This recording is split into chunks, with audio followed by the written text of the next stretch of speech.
Le groupe ISMI, Institut supérieur de management et d'informatique. Mesdames et messieurs, nous avons l'habitude de dire que la formation est l'essence de tout succès. C'est pourquoi, sans aucune hésitation, nous vous recommandons de rejoindre le groupe ISMI afin de vous faire former en management, en informatique et réseau télécom, mais aussi étant la première école en santé dans la banlieue avec un centre d'application en santé, situation hôpital. Il y a aussi hôtellerie, restauration, multimédia et génie civil. Oui, nous avons 3 campus situés à Keur Massar. Quel que soit votre niveau, de la 5e secondaire au baccalauréat, nous avons une formation pratique et adéquate pour vous. Vous pouvez visiter nos pages sur nos réseaux sociaux ou nous contacter au 33 878 84 58 ou au 77 584 00 88. Avec le groupe ISMI, faites-nous confiance pour votre avenir.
yow ba ma la waxee ni ñëw ni biir kër ga ba léegi kon yaay soog yow ah lan lay waxal.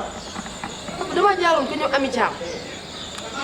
yow ay saa yow lan laa lay waxee demal nga ñibbi nga yow lan xëy di wër kër jàmbur yi nii comme ça lan la yow ma dàq na si kër ga duggaat ci kër pour lan xam nga lan laa lay waxal yow ay saa man ay saa yow man yow jàngal laa la sant wala wër di xëy di wër kër jàmbur yi comme ça laa la sant ah. santoo ma lool de jàng nga ma sant papa maa ngi jàng. non yow jàngi woo yow da ngaa bëgg def sa bopp spécialiste taawu góor yow kaaka nga yow. waaw papa yow fan laa kaawee. xam nga ne dana bëgg xamal Aïssa bul ma fontoo mosoo maa gis ma mel nii lenn nag laa bëgg nga maytu sa bopp Aïssa maytu sa bopp yaa may bëgg amete jàngal laa la sant dama nga jàngi boo jàngee ba nga dugg si biir kër gi. lii du ma ci waxaat nag damay wax ngay ngunut damay ngunut jugal taxawal ma jug taxaw laa la wax xam nga laa bëgg yaa may dégg dama bëgg nga dugg si biir ndogu li na gaaw pare léegi papa xoolal ban heure moo jot nga bëgg maa toggaloo ndogu. sama yoon nekkul ci loolu man. man mënumaa togg ndogu heure bi. nga ni da ngay wax lu la neex rek. heure bi moom yow tey